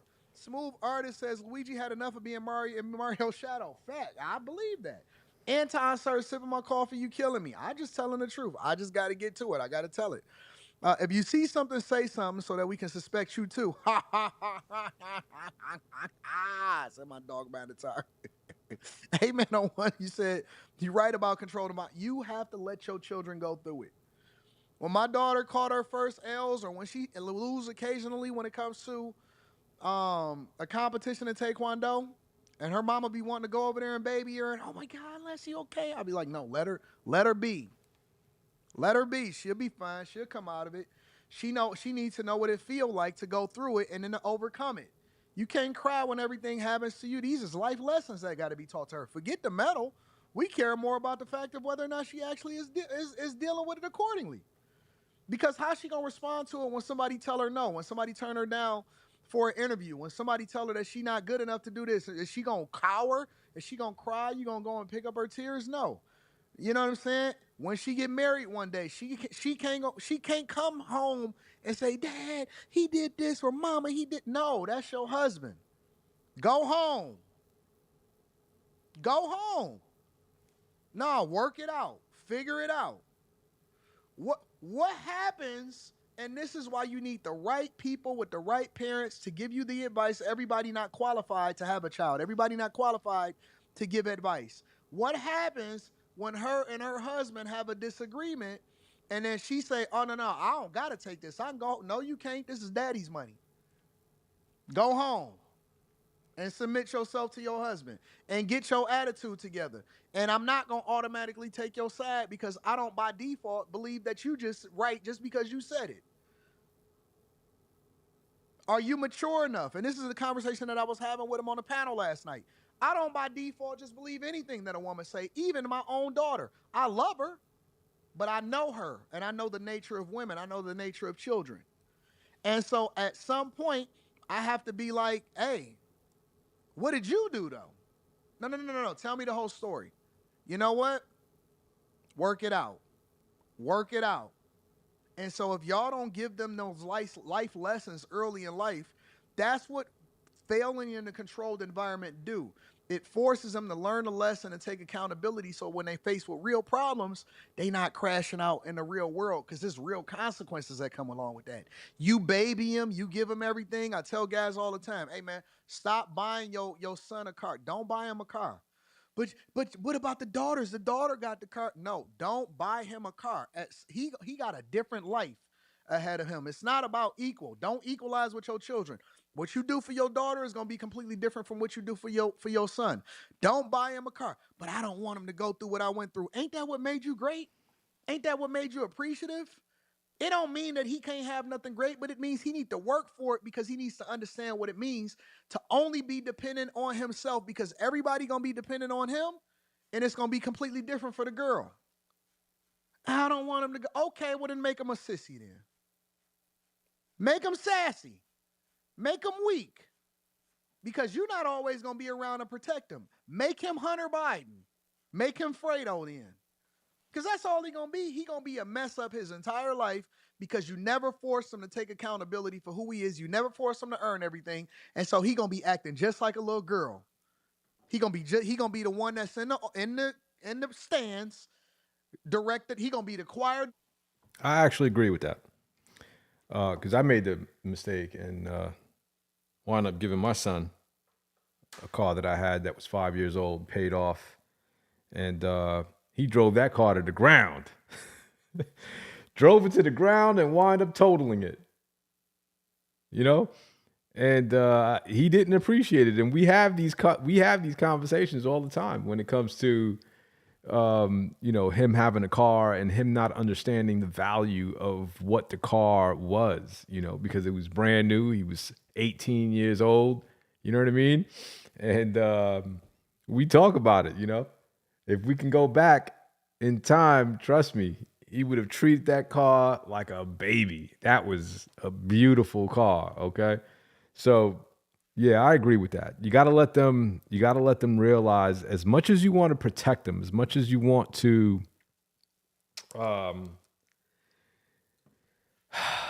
make their lives a bit easier, because you know how it felt when you were young and you didn't have anything.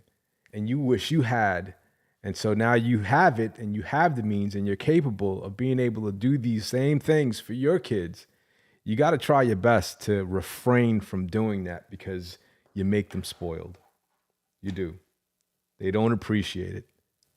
No matter if they say, yes, I appreciate it, Dad, thank you. That's not what we're talking about. The life lessons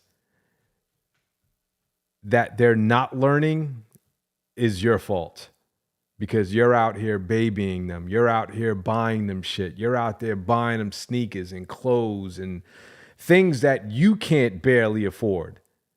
You're driving yourself broke just to put nice things on their back and they give two shits about it. It's like buying a kid, and I'm guilty of this too when I was young, buying a 5-year-old Jordans that cost you $100 when all they're going to do is run out in the yard and dirty it 2 days later. 2 days later, them sneakers look like they're 5 years old. Well, that's your mistake. You can't yell at the kid now. I used to be like, what are you guys doing running around, outside in the mud and the dirt with these brand new sneakers? Well, that's what they're for. They're sneakers. They're for him to run around in. What are we talking about? They're looking at you like, I'm sorry, Dad. Confused as all hell. But they have sneakers on. They're supposed to wear them outside. And they want to wear the new ones because the new ones feel good. They're not the old ones. They don't know what it means. They don't know what it means to have a pair of J's on at 5, even 15. They don't appreciate it. They rock it. They feel good about it for about 24 hours. And then after that, that's it. It's done. Done deal. The newness is over. Meanwhile, you spent $250 on them. Can't even pay your bills. And they're treating these sneakers like shit. So I agree. Stop buying your kids shit that you can't afford. And it's not that you can't afford it. Even if you can't afford it, what lesson are you teaching them? What? So they can go to school looking fly? Is going to school supposed to be looking fly, or is going to school supposed to be learning? You're doing them a disservice. They're going to school and other kids are looking at them and they're probably jealous of all hell and they're talking shit about them saying, this kid thinks he's dope. He thinks he's fly walking around with these brand name sneakers all the time and these pants and these shirt. I mean, this kid, you know what? I'm going to punch him right in the face because I don't like him. And then that's when it happens. That's when all hell breaks loose, right? All because you went out and took care of your kids and bought them something nice. Some other some other kid where their family can't afford to buy them freaking underwear. That kid's got to go to school and look at your son or your daughter like, who does she think he is? Who does he think he is? I'm just saying. Let them figure it out. Let them know what it's like to struggle. I think you'll have a better they'll have a better upbringing. They'll know what it's like to work hard. They'll wind up going out there getting a job even quicker. So that way they can buy their own things. And once they understand at the age of 16 that you got to work 10 hours to make $150, that's hard work. That's labor. They'll understand, I only made $150 and I worked 10 hours. Yeah. So when them sneakers, you want a pair of sneakers that cost $250? Yeah. That's 2 weeks worth of work. That's 2 weeks worth of work.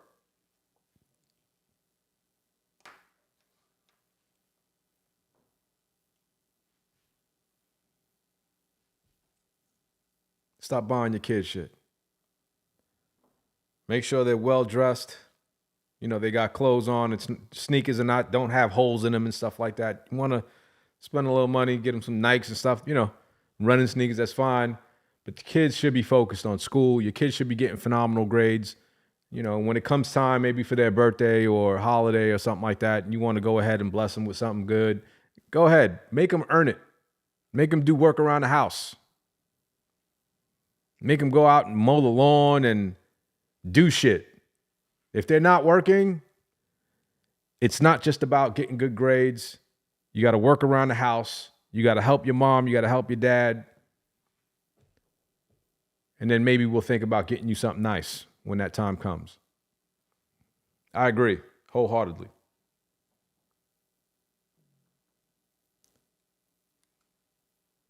And you better get good grades because your daddy ain't paying for school. My name is Sarah Sherman Samuel. Hi, I'm Jake Honold. You know what I'm saying? Like, you better get good grades because kids these days, and it's not just kids these days. How many of you can honestly say right now, are you in the field in which, in the degree that you accomplish, like whatever bachelor's or master's or whatever it is that you went to school for, are you currently in that field? Most of you are going to say no. So why would I go ahead and invest $60,000 or $80,000 on your degree when you're not going to do anything with it? I can understand if you were going to medical school. Different story. Medical school, engineering, you know, and you decided you wanted to be a doctor or, I don't know, a doctor of all kinds, or maybe a engineer or something like that. I get it. I understand. You're focused.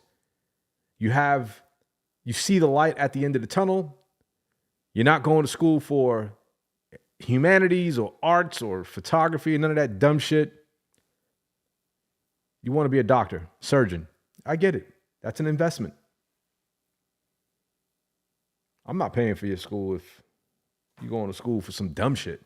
Come on, man. We're not doing that. I only have so much patience. I only have so much patience, honest to God. I don't have the capacity for, and you know what the worst part about it is that there's people that will watch this, and this is one of the reasons why we got the Luigi guy in the first place.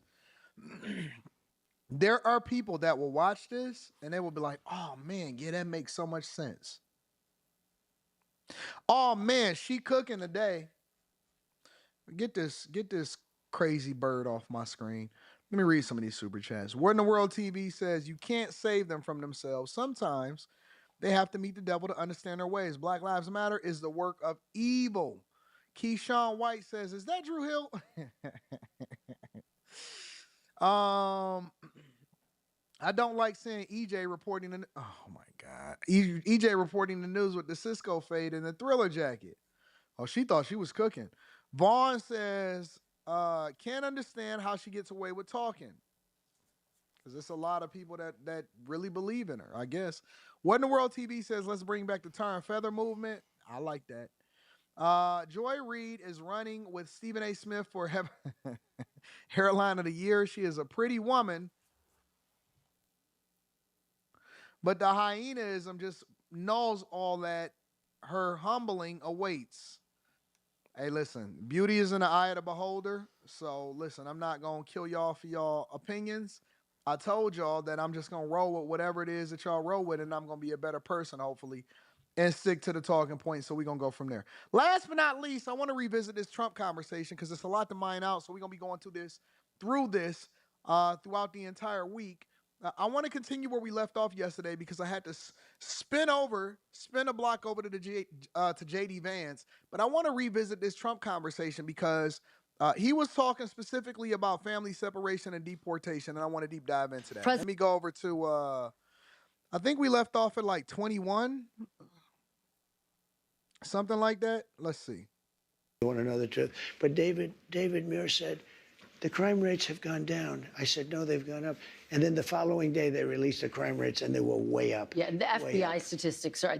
You're talking about those FBI statistics. Well, no, but he gave the wrong answer. Confusing based on what you're looking at. But a lot of that is migrant crime. Let me ask you about another aspect of this. Kristen, you know a lot of it's migrant crime. Well, let me ask you about another aspect of this that I think a lot of people are really curious. She didn't about. even respond to 3% that. of people who are here illegally have criminal histories. But in your first administration, you had the zero tolerance policy, where we did see family separations. Yeah. You ended it.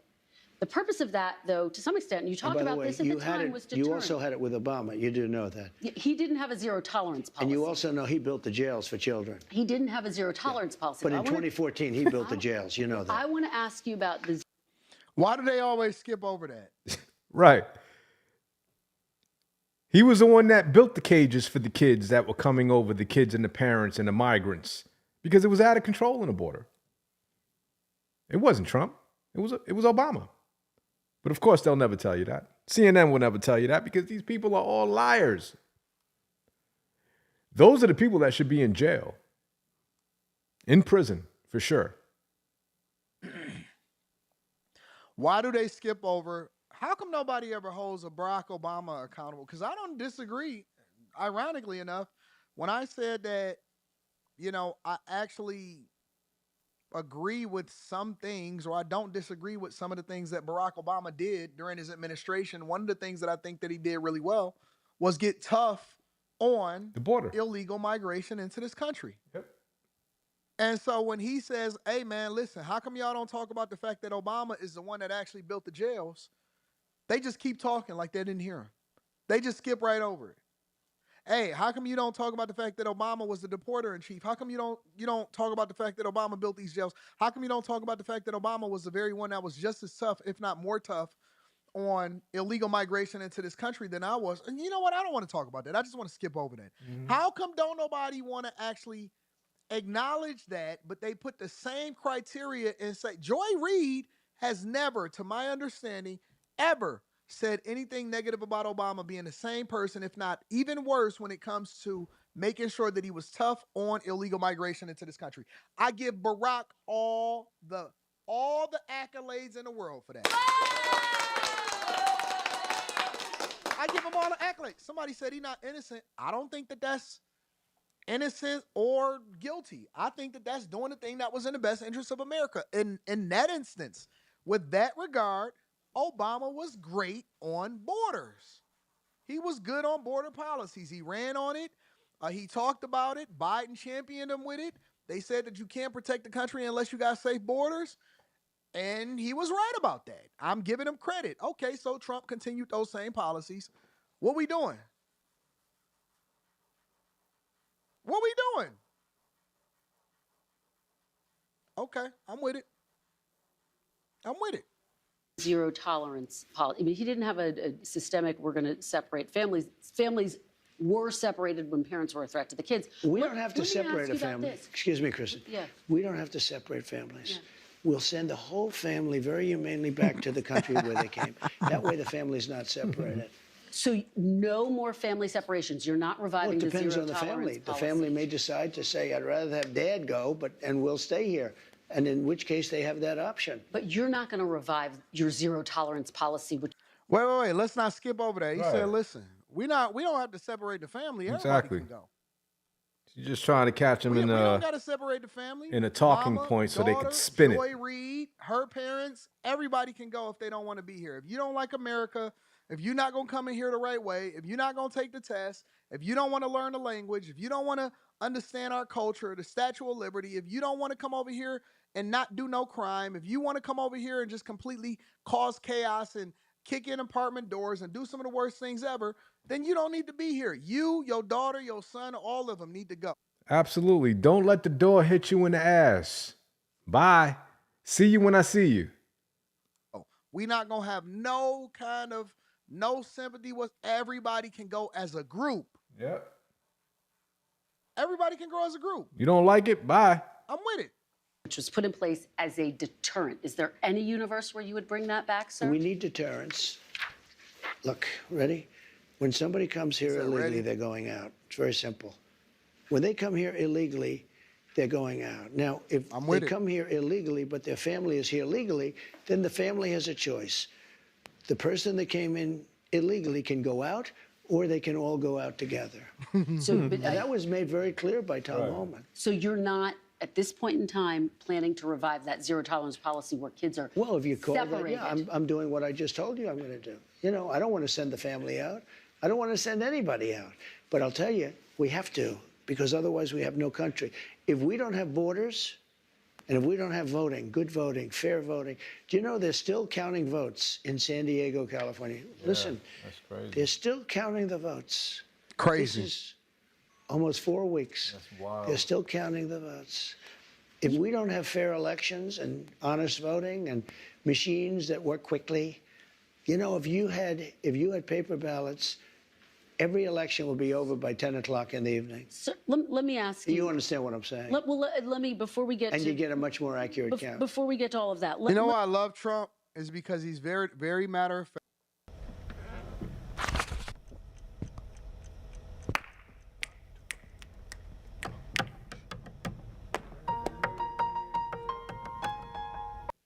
They don't give the politically correct answer. They just get straight to it. And he said, listen, I don't want to have to send nobody. But if everybody decide that they want to go because this person that came in illegally don't want to stay, then everybody can go. Either that person can leave that came in here illegally, we have to have strong borders, or everybody can go at the same time. It's up to you. Let me ask you about some of your other promises on this topic. You've promised to end birthright citizenship on day one. Is that still your plan? Yeah, absolutely. The 14th They hate the fact that he's saying standing on business. Amendment, though, says that, quote, all persons born in the United States are citizens. Can you get around the 14th Amendment with an executive action? We're going to have to get a change. We'll maybe have to go back to the people, but we have to end it. We're the only country that has it. Through an executive action? You know, we're the only country that has it. Do you know, if somebody sets a foot, just a foot, 1 foot, you don't need to, on our land, congratulations, you are now a citizen of the United States of America. That's crazy. Yes, we're going to end that because it's ridiculous. Through executive action? Well, if we can, through executive action. I was going to do it through executive action, but then we had to fix COVID first, to be honest with you. We have to end it. It's ridiculous. Do you know we're the only country in the world that has it? Do you know that? I agree. There's not one other country. What about the legal challenge, inevitable legal challenges that'll come? Do you know we have thousands of judges? Somebody walks onto our land, and we have to now say, welcome to the United States. They could be a criminal or not a criminal.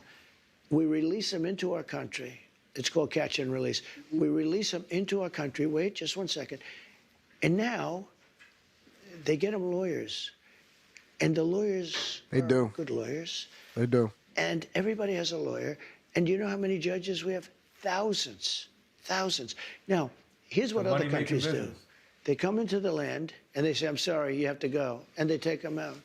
Okay? It's a money-making business. Once they touch our land, we're into litigation that lasts for years. Yep. Costs us That's a problem. hundreds of billions of dollars. We have judges, and I'm sure they're all honest, but I don't know that for a fact. You can imagine what's going on with the judges. But just so you, because I have a lot of judges, I tell you what, I know more about judges than any human being in history. Look, we have. That's wild. hey. That's the truth, though. Hold on. I don't want to get distracted. That's my truth. guy. I'm about to start doing that. I'm sorry? Excuse me, ma'am? Oh, you don't really understand what this is. Let me tell you something. I know more about relationships than anybody in human history. That's a fact. I know more about...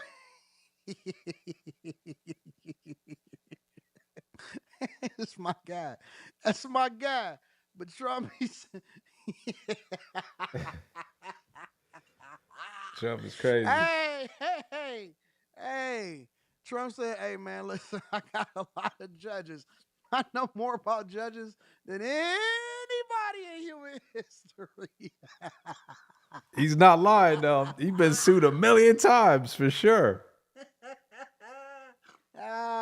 That's my guy. Stand on that. Stand on that. Stand on it. You know what I'm saying? I'm with that. Talk your talk, big dog. Judges. Every time somebody puts 2 feet or even 1 foot on a piece of our land, it's welcome to long-term litigation. Other countries, every other country, when somebody walks on and they see that they're here illegally, they walk them off, they take them back to where they came from. We have to get rid of this system. It's killing our country. Let's talk about health care. I've been talking to Oh, wait. She don't want to acknowledge what he said? Okay. Absolutely not. Republican lawmakers on Capitol Hill.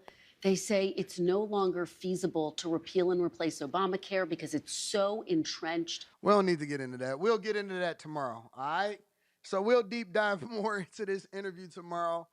I agree with him. I don't think that there's a lot of gray area when it comes to deportation, people being here illegally, and holding accountable people that want to come over and take advantage of the United States of America. I've spoken about this regularly, and I said, y'all do know that that is a practice within Asian culture, specifically Chinese people. And if you have wealth, it's even better. That is a practice where they get pregnant, they hide their pregnancy, come over here to the United States of America, act like they're visiting, they have their baby over here, and then by default, they automatically get citizenship. I think that that's BS. And no other country does that in the world. Birthright citizenship? Who came up with that? What legislator, who came up with birthright citizenship, and how did that then come into existence to where that's our cultural norm? So it don't matter how you get here, it don't matter if you're a criminal, it don't matter if nothing. If you just so happen to have the opportunity to come over here and put your foot on the United States of America, we just got to get in a litigation. Get the piss out of here, man. I'm not with it, bro. I'm not with it. That's crazy. It's crazy. And I do think that if we got to have strong borders, we can't be people that's here illegally. I told Eric D, I see Eric D getting active in the chat today. I told Eric D years ago, probably well over a year and a half ago, maybe, I said, Eric D, you do know that this immigration issue is going to be the undoing of the Democratic Party, right? I don't think that that's the only thing that was the undoing of it. But I said, Eric D, this migrant crisis is going to come back to bite them royally. It is going to come back to bite the Democrats so bad, and it is going to hurt them. They will not get elected this next election, and the people will not forget. As a matter of fact, I'm going to be one of the people that make sure that we don't forget about what's going on in this election. And I was right. I was absolutely right. People did not forget when it came to this election with this migrant crisis. In order to make sure that we have a strong country, we have to make sure that we got strong borders, and everybody got to be vetted before they get over here, and you can't skip the line. You can't skip the line. So I don't know. That's my opinion. Let me read a couple of more super chats, and I'm gonna get y'all up out of here. Where's the cancel button? Hateful bobblehead. Yeah, I don't like Joy Reid. I don't even like reacting to her videos. If you notice, I don't do a lot of reaction to Joy Reid. Joy be telling the barber to push it back. Yo, AD, do you know about investing in a small business like the businesswoman Cody Sanchez? I don't know who Cody Sanchez is. I'm sorry. If so, any thoughts? Would you do a Patreon on it? I could do some research on Cody Sanchez. I don't know who Cody Sanchez is, though. Love him or hate him, you got to give it to you straight. That's a fact. The birth amendment was for free black slaves. Okay, so the birthright amendment was for free black slaves. Is that what y'all saying? Okay. All right, I'm with it. Anyways, listen, I love y'all. I appreciate y'all. We got after hours tonight. I got a full crew. It's going to be awesome. I love y'all. Y'all are the greatest audience on earth. I'm going to see y'all tomorrow. Peace. Good show. That was a good show.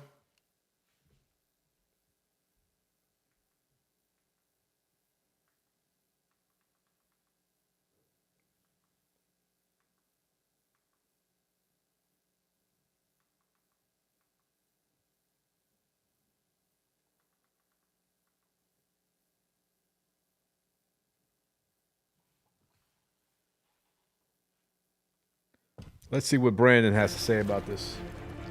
Critical minerals go into all the products that we heavily depend on. We have developed a process here at Penn State. We can get separated. I don't think this is the right approach ever.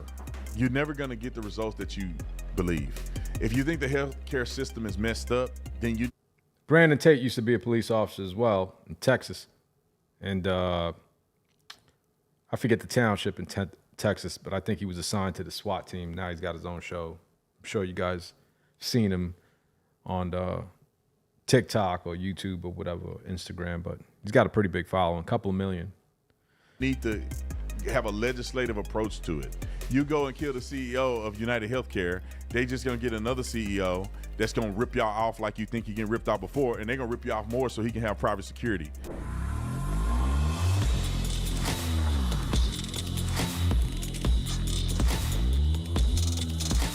I want to talk about the United Healthcare guy. They found, or allegedly found, the guy who was responsible of taking his life. Do we have a clip on that? It doesn't say it here, but allegedly. Let's play the clip real quick. Roll it. Law enforcement sources tell ABC News police in Pennsylvania are questioning a man in connection to the murder of United Healthcare's CEO. This comes as ABC News has obtained new video showing Brian Thompson's killer waiting for him moments before the shooting. Our senior investigative correspondent Aaron Katersky is here with the latest. Aaron, what are you hearing about this man being questioned now in Pennsylvania? The NYPD is sending detectives to Altoona, Pennsylvania now, Diane, hoping to get involved with this lead. I'm told that the authorities have taken this person into custody. We don't have an ID on him, but they've taken him into custody for questioning in connection with the shooting death of Brian Thompson. One suspicion that the authorities appear to have, this person who's now in police custody in Pennsylvania has a gun that is similar to the weapon that was used to kill the United Healthcare CEO, according to law enforcement sources. So they are now questioning this person. The NYPD is on its way, hoping that this is going to be a significant break in the case, but we just don't know yet. And could be especially significant given this wasn't just a regular.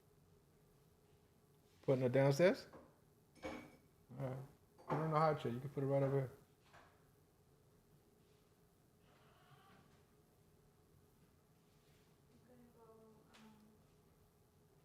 Actually, you know what? How long have I been on here? I have been on here for 1 hour and 56 minutes. That's enough. We're done. It's looking pretty good. Like I said, now it's about fine tuning. It's about fine tuning everything, getting the eyes right. Now, you know, touching upon the details, the minor details in the skin, like some of the pores. I'm not going to go crazy because there's not enough pores in the original image. But focusing on the eyes, bringing the eyes back to life, trying to make them as real as possible, along with the left eye over here, because this eye is looking a little weird. I think I might have messed up on the shape of the eye. So maybe we can correct it. Maybe we can't. I don't know. But yeah. So far, so good, though. She's looking absolutely stunning, if I may say myself. What do you think, babe? Did you see the image? How's it look? Yeah? Yeah, it's looking pretty damn awesome, if I may say myself. So, hair came out wonderful. Love it. And, yeah, we got to work on this eye right here. This eye is a little crazy. All right, so with that being said, I'll see you on the next one. Don't forget to like, subscribe to the channel. This is the new channel. This is what we're going to be doing for the morning. And sometimes during the evening, it all depends on what I'm doing throughout the day. Don't forget to train, right? Don't forget to monitor your calories because we are approaching January relatively quickly. And them gyms are about to be jacked again. I will be doing some straight, you know, YouTube videos on my experience with dieting and the amount of calories that I eat. So I'll be touching upon that pretty soon. And what else? And then some, you know, workout videos here and there. Nothing crazy. There's enough videos out there. There's enough channels out there that have, you know, fitness and all that stuff attached to them. Even though most of these individuals that you see on steroids and they don't relate to you, the common 50-year-old, I don't know, maybe I'll get back into training on what it looks like for a 50-year-old to train today, all right, and to be in shape, how to get back in shape, how to navigate through, you know, certain pains you guys may be feeling, because I tell you right now, I got pains in my right knee, elbows, hands, everything hurts. Everything hurts. I'm telling you. You need more protein than ever before. We'll talk about that, you know, on another episode. So up until, I guess, tomorrow. I'll see you tomorrow, same time, more or less, 10 o'clock, 10:30-ish. All right? Click the alert button so that way you can get alerted whenever I go live. And again, I appreciate you guys watching.